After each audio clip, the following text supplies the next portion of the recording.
Imagine o som de algo que você ama se partindo ao meio.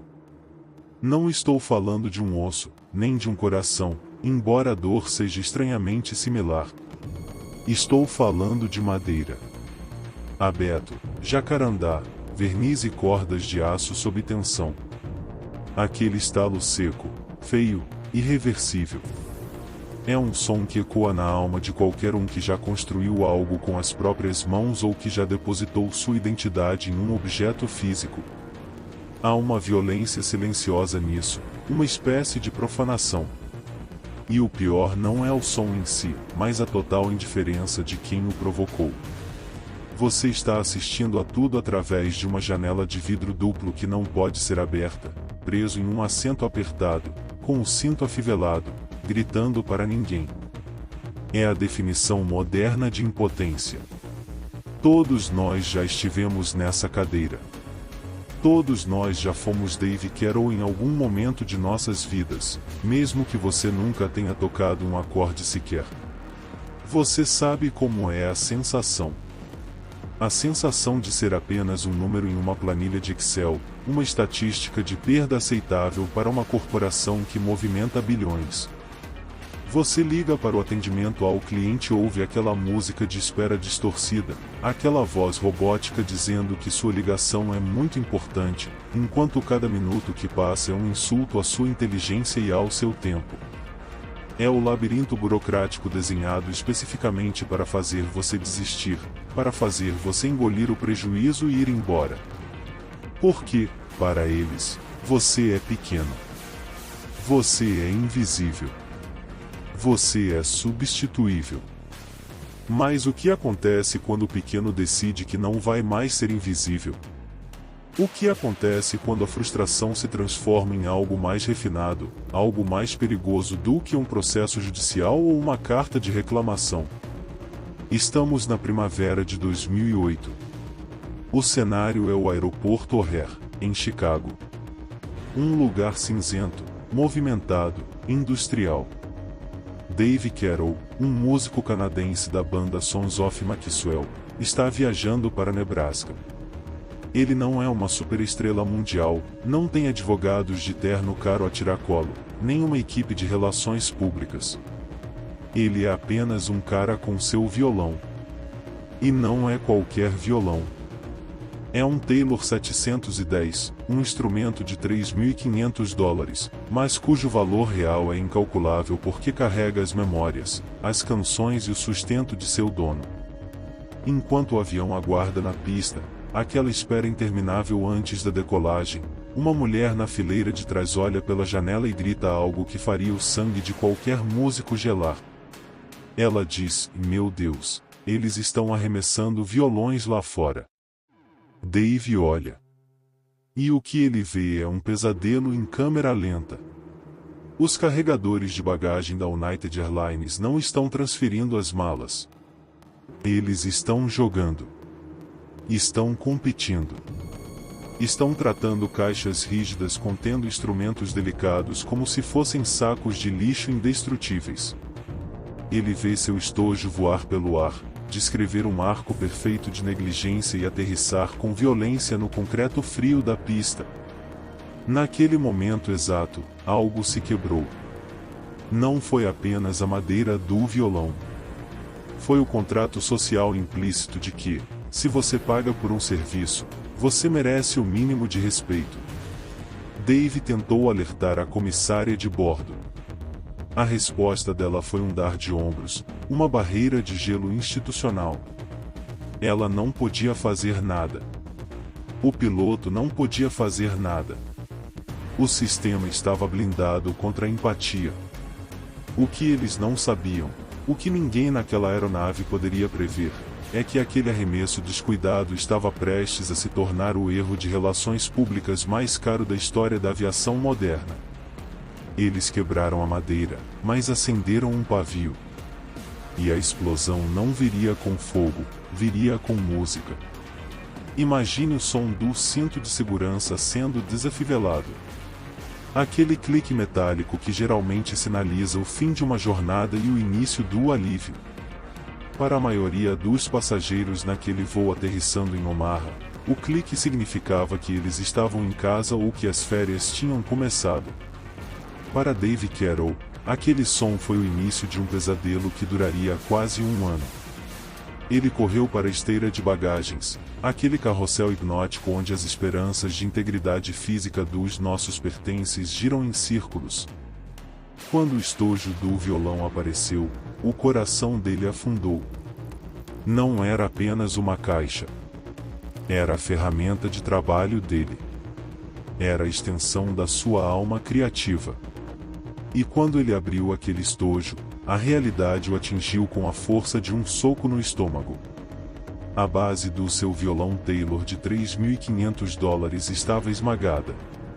A madeira nobre, que deveria vibrar com acordes e melodias, estava lascada, ferida, silenciada pela indiferença de um funcionário que provavelmente estava pensando no que ia jantar naquela noite. Mas o verdadeiro horror não foi o dano físico. Madeira se conserta. Colas existem. Luthiers fazem milagres. O verdadeiro horror foi o que aconteceu nos 9 meses seguintes. Dave entrou no labirinto. Você conhece esse lugar. É aquele purgatório cinza e sem janelas chamado atendimento ao cliente. É um sistema desenhado não para resolver problemas, mas para testar a sua resistência até que você desista por exaustão. Dave ligou. Ele mandou e-mails. Ele falou com agentes em Chicago. Ele falou com agentes em Nova York. Ele foi transferido, colocado em espera, desconectado e ignorado. A United Airlines fez o que grandes corporações fazem de melhor quando confrontadas com o erro, e eles se tornaram um monólito de burocracia. Eles pediram números de voo, depois disseram que ele não reclamou rápido o suficiente, depois disseram que ele deveria ter reclamado em outro departamento. Era um jogo de xadrez onde o tabuleiro mudava de formato a cada vez que Dave tentava mover um peão. O concerto custaria $1.200. A United ofereceu vouchers de comida. Depois ofereceram nada. E finalmente, após meses de negociações unilaterais, veio o veredito final. Uma senhora chamada Mestre Irving deu a palavra final. A resposta era um sonoro, corporativo e absoluto não. A United não se responsabilizaria. Para eles, era apenas uma estatística, um custo operacional irrelevante, um ruído de fundo que poderia ser abafado fechando a porta do escritório. Dave estava encurralado. Ele não tinha dinheiro para um advogado corporativo que cobraria $500 a hora para brigar por um violão quebrado. Ele era apenas um músico independente, uma formiga tentando derrubar um elefante com um megafone de papelão. Mas foi exatamente nesse momento de impotência total que a mágica aconteceu. Quando o sistema legal falha e o sistema corporativo te esmaga, o que resta ao ser humano? Resta a voz. Dave desligou o telefone. Ele sentiu aquela raiva fria que não te faz gritar, mas te faz pensar com uma clareza cristalina. Ele olhou para o violão quebrado e depois olhou para os seus companheiros de banda. Ele não ia processar a United Airlines no tribunal. Ele não ia gastar anos em litígio. Ele disse aos amigos que, em vez disso, ele faria o que sabia fazer de melhor. Ele escreveria 3 músicas sobre a experiência. Ele faria um videoclipe. E ele soltaria isso no mundo. Naquele momento, Dave Carroll decidiu parar de jogar o jogo deles e começou a criar o seu próprio jogo. A vingança não seria servida fria. Ela seria servida com refrão, harmonia e uma pitada devastadora de humor. Então Dave se senta. Ele não contrata uma firma de relações públicas de Nova York. Ele não monta uma equipe de crise. Ele chama seus amigos da banda. Eles conseguem algumas fantasias baratas em uma loja de festas. Um bigode falso, um chapéu de bombeiro, Algumas roupas de comissária de bordo que pareciam ter saído de um brechó dos anos 70. Parece ridículo porque era para ser ridículo. Eles filmam essa obra-prima em Nebraska, com um orçamento total de $150. Pense nisso por um segundo. $150 contra uma corporação que movimenta bilhões. É quase poético em sua total absurdidade. Dave escreve a letra, e aqui está o golpe de mestre. Ela não estava cheia de veneno, ódio ou palavrões. Não, isso seria muito fácil e muito esquecível. Em vez disso, ele usou uma arma muito mais perigosa e letal. Ele usou a inteligência. Ele narrou a história exatamente como ela aconteceu, passo a passo, com uma melodia country folk cativante e animada que grudava na cabeça como um jingle comercial do qual você não consegue se livrar. Era 6 de julho de 2009. Uma segunda-feira. Segundas-feiras geralmente são miseráveis, especialmente para equipes de relações públicas corporativas, mas eles ainda não sabiam o que estava por vir. Dave fez o upload do vídeo no YouTube. Agora, você precisa lembrar do contexto histórico aqui. Estamos em 2009. Vídeos virais não eram exatamente o complexo industrial que são hoje. Não havia algoritmos do TikTok forçando o conteúdo goela abaixo a cada 3 segundos. Você tinha que compartilhar as coisas porque elas genuinamente mexiam com você. Dave foi dormir naquela noite. Ele provavelmente esperava que algumas centenas de pessoas, talvez outros músicos que sentissem sua dor, vissem o vídeo e dessem uma risada solidária. Ele só queria envergonhá-los um pouquinho. Apenas um arranhão na armadura de aço deles.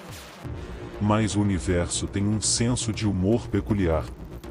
Quando Dave acordou, o mundo havia mudado de eixo. O contador de visualizações não estava apenas subindo, ele estava girando violentamente. 500 visualizações se transformaram em 5.000 antes mesmo que ele pudesse terminar seu café da manhã. Quando o sol se pôs naquele primeiro dia, mais de 150.000 pessoas tinham assistido a ele cantar sobre seu violão Taylor quebrado. Por quê? Porque Dave não estava apenas cantando sobre um pedaço de madeira e algumas cordas de aço. Ele estava cantando o hino de cada pessoa que já foi colocada em espera por 40 minutos ouvindo música de elevador. Ele era a voz de todos que já foram tratados como carga em vez de seres humanos. O vídeo se espalhava por e-mails, blogs e noticiários mais rápido que um vírus em um terminal de aeroporto lotado. Foi a tempestade perfeita. O humor desarmou as pessoas, e a verdade as fisgou. A United Airlines havia gastado milhões em marketing para dizer que se importava com você. Dave gastou $0 em marketing para provar que eles não se importavam. E adivinhe em quem o público acreditou? O vídeo atingiu 1 milhão de visualizações em poucos dias. Estava passando na CNN. Estava sendo discutido em programas de entrevistas matinais. As pessoas não estavam apenas assistindo, elas estavam torcendo. Era um esporte para espectadores. Nós amamos ver o pequeno vencer, mas, mais do que isso, amamos ver o gigante arrogante tropeçar nos próprios cadarços. Isso valida nossas frustrações ocultas. Faz com que nos sintamos como se, talvez, apenas talvez, não sejamos tão impotentes quanto eles querem que acreditemos. Então veio o pânico. Você quase consegue sentir o cheiro do suor frio na sala de reuniões da sede da United. Os telefones começaram a tocar, não de clientes reclamando, mas de repórteres sedentos por uma declaração. De acionistas preocupados. De executivos em pânico se perguntando por que todo mundo na internet estava rindo deles. Eles perceberam tarde demais que não estavam lutando contra um processo judicial que poderiam resolver com um cheque silencioso. Eles estavam lutando contra um momento cultural. E você não pode processar uma melodia. Você não pode enviar uma ordem de cessar e desistir para um sentimento coletivo. O dano estava acontecendo em tempo real, e estava sangrando para o único lugar onde as corporações realmente sentem dor física: o mercado de ações. O gráfico financeiro da United estava prestes a se tornar a partitura de uma tragédia grega moderna. Você tem que apreciar a ironia poética e brutal da matemática envolvida aqui. Estamos falando de uma conta de reparo que teria custado $1.200. É isso. 1.200 contos para consertar um violão Taylor e fazer um cliente se sentir ouvido. Esse é o preço de alguns almoços executivos ou de uma passagem de primeira classe mal vendida. Mas porque eles foram orgulhosos demais, burocráticos demais, ou simplesmente indiferentes demais para pagar essa quantia irrisória, o universo decidiu equilibrar a balança da maneira mais violenta possível. As ações despencaram. Em 4 dias após o vídeo ir ao ar, o preço das ações da United Airlines caiu 10%. Isso eliminou $180 milhões em valor para os acionistas. Deixe esse número afundar na sua mente por um segundo. $180 milhões evaporaram no ar. Tudo porque um carregador de bagagem não se importou, e um representante de atendimento ao cliente não quis ouvir. É, sem dúvida, o violão quebrado mais caro da história da humanidade. E de repente, os telefones na casa de Dave começaram a tocar sem parar. Mas não era apenas a imprensa querendo uma entrevista engraçadinha. Eram os ternos. As mesmas pessoas que o ignoraram por um ano inteiro, as mesmas pessoas que disseram para ele se perder e citaram manuais de política interna como se fossem escrituras sagradas, agora estavam desesperadas para conversar. Eles ofereceram compensação imediata. Ofereceram substituir o violão. Ofereceram vouchers de voo. Eles provavelmente teriam se oferecido para carregar a bagagem dele pessoalmente se ele tivesse pedido. Mas aqui está a coisa sobre a dignidade humana. Você não pode comprá-la de volta depois de tê-la vendido barato. Dave fez algo que confundiu os executivos ainda mais, algo que não cabia nas planilhas de Excel deles. Ele disse não. Ele disse que não queria o dinheiro deles mais. Ele disse a eles para doarem o dinheiro para uma instituição de caridade. Ele não queria um pagamento. Ele queria fazer um ponto. Ele já tinha vencido. Isso é onde a história deixa de ser sobre atendimento ao cliente e começa a ser sobre a condição humana moderna. Vivemos em um mundo projetado para nos fazer sentir pequenos. Navegamos por menus telefônicos automatizados que levam a lugar nenhum. Falamos com robôs que não entendem nuances. Preenchemos formulários. Somos constantemente lembrados de que somos apenas pontos de dados em um sistema massivo e indiferente. E esse sistema conta com o nosso silêncio. Ele conta com o nosso cansaço. Ele aposta que vamos desistir porque o esforço para lutar simplesmente não parece valer a pena. Mas Dave provou que a dinâmica havia mudado fundamentalmente. Ele mostrou que as muralhas do castelo não eram tão grossas quanto pensávamos. Ele provou que a autenticidade, apenas um cara, um violão e uma canção engraçada, podia perfurar a armadura de um conglomerado multibilionário. Pense na velha história do efeito borboleta. Uma borboleta bate as asas no Brasil e causa um tornado no Texas. Geralmente, isso parece um conceito abstrato e caótico. Mas aqui, vimos isso acontecer em câmera lenta. O bater das asas foi o dedilhar de um violão acústico. O tornado foi o pesadelo de relações públicas que varreu uma sala de reuniões em Chicago. É um lembrete de que pequenas ações, quando alimentadas por emoção genuína e criatividade, têm energia cinética real. Elas viajam. Elas ressoam. Elas encontram as rachaduras na fundação que ninguém sabia que existiam. E o que torna isso tão delicioso, tão satisfatório de assistir, é que a United não perdeu dinheiro porque seus aviões pararam de voar ou porque seus pilotos entraram em greve. Eles perderam dinheiro porque perderam a narrativa.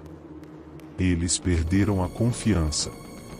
Eles esqueceram que na outra ponta de cada transação existe um ser humano com pulso, memória e, agora, graças à tecnologia, um megafone gigante. E essa imagem do megafone é o que define a nossa era, não é mesmo? Antes desse incidente, a dinâmica de poder era vertical, rígida e, sendo bem honesto com você, extremamente arrogante. A corporação estava no topo de uma torre de marfim, gritando ordens e políticas de isenção de responsabilidade para baixo, enquanto nós, os pequenos consumidores, estávamos no térreo, esperando as migalhas caírem. Se algo quebrava, se algo dava errado, a nossa única opção era preencher um formulário em triplicata e torcer para que algum burocrata tivesse piedade da nossa alma. Era um monólogo. Mas Dave Carroll, com um sorriso no rosto e uma melodia country na cabeça, transformou esse monólogo em um diálogo forçado. Ele provou que a criatividade é uma moeda muito mais valiosa do que o orçamento de marketing de uma multinacional. E isso nos leva a uma análise mais profunda sobre como lidamos com a injustiça na nossa própria vida. Veja bem, a maioria de nós, quando confrontada com um sistema que nos esmaga ou nos ignora, tende a reagir com raiva bruta. A gente grita com o atendente, a gente chuta a porta, a gente escreve textão cheio de letras maiúsculas e erros de digitação no Facebook. Mas essa raiva é volátil, ela queima rápido e deixa apenas cinzas. O que o Dave fez foi alquimia. Ele pegou a matéria-prima da frustração, aquele sentimento amargo de ser ignorado, e a transmutou em algo duradouro, algo que tinha valor artístico e humor. Ele não apenas se vingou, ele criou legado. A vingança dele não foi destrutiva no sentido clássico, ela foi construtiva. Ele construiu uma obra que, por acaso, desmontou a reputação de quem o feriu. Pense nisso como aquela cena clássica dos filmes de prisão, tipo um sonho de liberdade. Enquanto todos esperam uma rebelião barulhenta no pátio, o protagonista está cavando um túnel com uma colher, pacientemente, dia após dia, escondido atrás de um pôster na parede. A United Airlines estava preparada para a rebelião no pátio, eles tinham advogados e seguranças para isso. Mas eles não estavam preparados para o homem cavando o túnel com uma música chiclete. Quando eles perceberam, um muro já tinha caído e o prisioneiro já estava livre, rindo do lado de fora. Isso nos traz para a realidade prática da sua vida hoje. Vivemos em um mundo onde as empresas ainda quebram nossos violões, metaforicamente falando. O banco cobra aquela taxa indevida, a operadora de internet some quando você precisa de suporte, o chefe rouba o crédito pelo seu trabalho. A tentação de explodir é enorme. Mas a lição que fica aqui, ecoando nas cordas desse violão quebrado, é que a verdadeira mudança, o verdadeiro impacto, vem quando você domina a sua narrativa. Não adianta ser apenas a vítima da história. A vítima pede ajuda, o protagonista cria uma solução. Então, enquanto encerramos essa jornada de 5 partes, eu quero deixar você com um pensamento que talvez incomode um pouco antes de você dormir hoje. Todos nós temos um violão Taylor de $3.000 que foi esmagado por alguém que não se importava com a gente. Todos nós temos aquela mágoa guardada na gaveta. A pergunta que fica não é quem quebrou seu violão ou por que eles fizeram isso. A pergunta que realmente importa, a única que vai definir se você é apenas mais um número na planilha ou uma força da natureza, é a seguinte: você vai passar o resto da vida chorando sobre os pedaços de madeira quebrada no chão, ou você vai pegar esses pedaços, escrever a sua melhor canção e fazer o mundo inteiro cantar junto com você?